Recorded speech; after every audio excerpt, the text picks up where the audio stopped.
Hello day students, आज के इस वीडियो में हम लोग समझने वाले हैं वीलुकअप फंक्शंस के बारे में। VLOOKUP function with multiple column, ये हमारा वीलुकअप सीरीज़ का पार्ट 8 वीडियो है। 7 वीडियो में हमने इसका रिवीजन देखा था कि हमने क्या क्या वीलुकअप फंक्शन सीखा था। आज हम लोग जानेंगे VLOOKUP with column function multiple function के साथ। वीलुकअप विथ मल्टीपल कॉलम के साथ वीलुकअप निकालना देखेंगे और इसका जो प्रैक्टिस फाइल नीचे डिस्क्रिप्शन बॉक्स में दे दिया गया है। जैसे कि आप लोग देख सकते हो यहाँ पे मेरा सेल्स रिपोर्ट का एक डाटा है, सेल्समैन का आईडी, सेल्समैन का नाम है, जनवरी फरवरी पूरा दिसंबर तक का सेल्स है। यहाँ पे उसका टोटल सेल्स दिया गया है। मुझे क्या चाहिए, मुझे सेल्समैन आईडी के बेसिस पे मल्टीपल कॉलम का मुझे आंसर चाहिए बीच बीच का। जैसे मुझे चाहिए यहाँ पे, जैसे मैं सेल्समैन का आईडी लिखूँ तो मुझे सेल्समैन का नाम चाहिए, फिर मार्च का सेल्स मुझे देखना है, जून का सेल्स देखना है, सितंबर का देखना है, दिसंबर का देखना है और टोटल सेल्स यहाँ पे मुझे देखना है। तो आप लोग ध्यान दोगे तो बीच बीच का कॉलम है इसका। ये हमारा सेल्समैन आईडी पहले कॉलम पे है, सेल्समैन दूसरे कॉलम पे है और मार्च की बात करें तो ये कौन से कॉलम पे है, ये हमारा पहला, दूसरा, तीसरा, चौथा, पाँचवा। तो मार्च हमारा 5वां कॉलम पे है। जून हमारा कितने पे है, 5वां, 6वां, 7वां, 8वें कॉलम पे है जून हमारा, तो 8वें नंबर का मुझे चाहिए। और सितंबर की बात करें 9वां, 10वां, 11, ये तो 11 हो गया हमारा, 11वें कॉलम का हो गया। उसके बाद दिसंबर की बात करें तो 11, 12, 13, ये 14 हो गया हमारा, दिसंबर 14।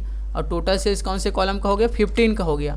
तो मुझे ये चाहिए। तो इस केस में हमने सीखा था VLOOKUP with row function, VLOOKUP with column function. तो इस केस में हमारा कॉलम फंक्शन भी काम नहीं आएगा। जैसे यहाँ पे हमने लगाया था कॉलम फंक्शन, जिस पे क्लिक करें तो ऑटोमेटिक इस तरीके से कॉलम फंक्शन तब के केस में काम करेगी जब आप पूरा निकालोगे, इस तरीके से पूरा सभी का निकालना रहेगा तो काम करेगी। इस केस में हमारा कॉलम फंक्शन भी काम नहीं करेगा। तब हम लोग समझेंगे दूसरे तरीके से वीलुकअप को निकालना देखेंगे। मल्टीपल कॉलम एक ही बार निकालोगे, आंसर आपका आ जाएगा। और जैसे ही आप दूसरा आईडी चेंज करोगे तो ऑटोमेटिक आपका आंसर यहाँ पे ऑटोमेटिक तरीके से आता रहेगा। तो चलिए समझते हैं इसको और कैसे निकालते हैं। बहुत ज़्यादा इंपॉर्टेंट वीडियो है, इसको ध्यान से देखिएगा और समझते जाइएगा। तो चलिए समझते हैं। सबसे पहले हम लोग टेबल का नाम रख देता हूँ मैं, ताकि हम लोगों को वीलुकअप निकालने में आसानी होती। इतना को मैं सिलेक्ट किया और इसका मैं नाम रख देता हूँ। इसका नाम मैं रख देता हूँ सेल्स रिपोर्ट। सबसे पहले सिलेक्ट करोगे तो आप लोगों को यहाँ पे आना है नेम बॉक्स पे। नेम बॉक्स पे आने के बाद इसका मैं नाम रख देता हूँ सेल्स, REPORT, सेल्स रिपोर्ट रख दिया और एंटर कर दिया। तो इसका मैं इस टेबल का मैं नाम दे दिया। तो आप लोग समझ गए नाम कैसे देना है। टेबल को सिलेक्ट करना है, पूरा नाम दे देना है। जब भी आप लोग नाम दे देते हो तो टेबल को सिलेक्ट नहीं करना पड़ता है, वो पूरा ऑलरेडी उस नाम दे दिया हो तो उस टेबल से आप लोग वीलुकअप निकालोगे तो ऑलरेडी सिलेक्ट हो जाता है। तो समझ गए नाम हम लोग कैसे दिए। तो चलिए समझते हैं अब। तो इज इक्वल टू लेना है, वीलुकअप लिखते हैं, is equal to VLOOKUP. VLOOKUP लिए, टेप बटन प्रेस किए, लुकअप पहले हम लोग ये वाला वैल्यू डाल देते हैं। फिर उसके बाद मैं यहाँ पे कॉमा देता हूँ। फिर उसके बाद लॉक भी करोगे तो चलेगा, नहीं भी करोगे तो कोई दिक्कत नहीं है। ले लिया। टेबल अरे में क्या देना है मुझे, टेबल अरे में मैं सेल्स रिपोर्ट करके नाम दे दिया था। तो यहाँ पे मैं लिखा सेल्स, यहाँ पे मैं लिखा SA, सेल्स लिखता हूँ जो मैं नाम दिया था। सेल्स रिपोर्ट देख सकते हो यहाँ पे आ गया। फिर टेप बटन प्रेस किया, देख सकते हो जैसे मैं टेप बटन किया सेल्स रिपोर्ट लिखा, देखो सकते हो इतना को मैं नाम दे रखा था। देख सकते हो इतना को मैं नाम दे रखा था। तो ऑलरेडी मुझे इस टेबल को सिलेक्ट नहीं करना पड़ रहा है, ऑटोमेटिक मेरा यहाँ पे टेबल कुछ नहीं ले लिया। तो लॉक भी नहीं लगाना पड़ेगा। फिर comma, column index number. Column index number में हम लोग वही कॉलम वाला फंक्शन भी नहीं लगाएंगे, क्योंकि हम लोग कॉलम वाला लगाएंगे देख सकते हो मल्टीपल कॉलम नहीं है, अलग अलग बीच बीच का कॉलम है। 2, 5, 8, 11, 14, 15 का चाहिए। तो इस तरीके से नहीं काम करेगा। तो उसके लिए शिफ्ट के साथ आपको कर्ली ब्रैकेट लगाना है। ये वाला थोड़ा सा मैं जूम करके बता दे रहा हूँ आप लोगों को।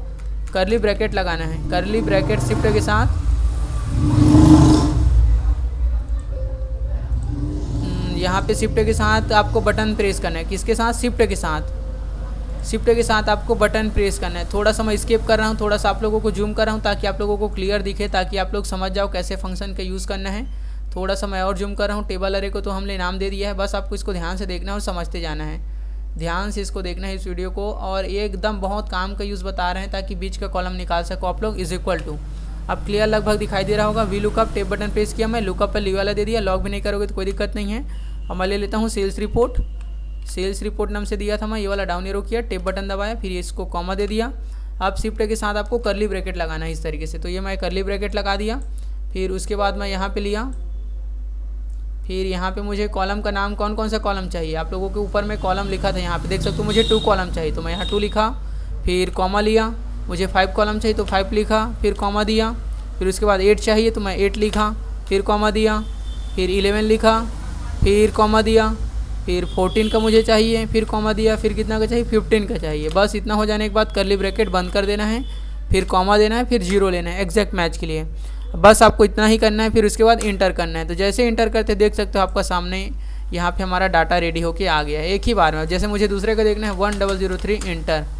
अब मुझे और किसी का देखना है, यहाँ पे लिस्ट भी बना सकते हो आप लोग 1005 इंटर, तो देख सकते हो ऑटोमेटिक इस तरीके से आ रहा है। अगर आप लोग इसको मैनुअली निकालते लॉक करके तो इसमें निकालना पड़ता, इसमें निकालना पड़ता। कॉलम वाला फंक्शन तो आपका काम नहीं करता, और लोग लॉक भी लगाते तो ड्रैग करना पड़ता, फिर जा के सभी में कॉलम को चेंज करना पड़ता। इसमें कुछ दिक्कत नहीं, बस जो आपको चाहिए इंटर करो, लिखो और इंटर करो, ऑटोमेटिक आपका आंसर यहाँ पे आ जाएगा।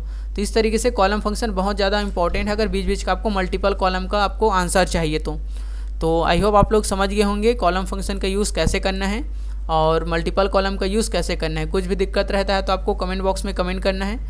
तो मिलते हैं नेक्स्ट वीडियो में। अगर वीडियो पसंद आए तो हमारे चैनल को सब्सक्राइब कीजिए, वीडियो को लाइक कीजिए और एक अच्छा सा कमेंट कर दीजिए। मिलते हैं नेक्स्ट वीडियो में। Thanks for watching this video.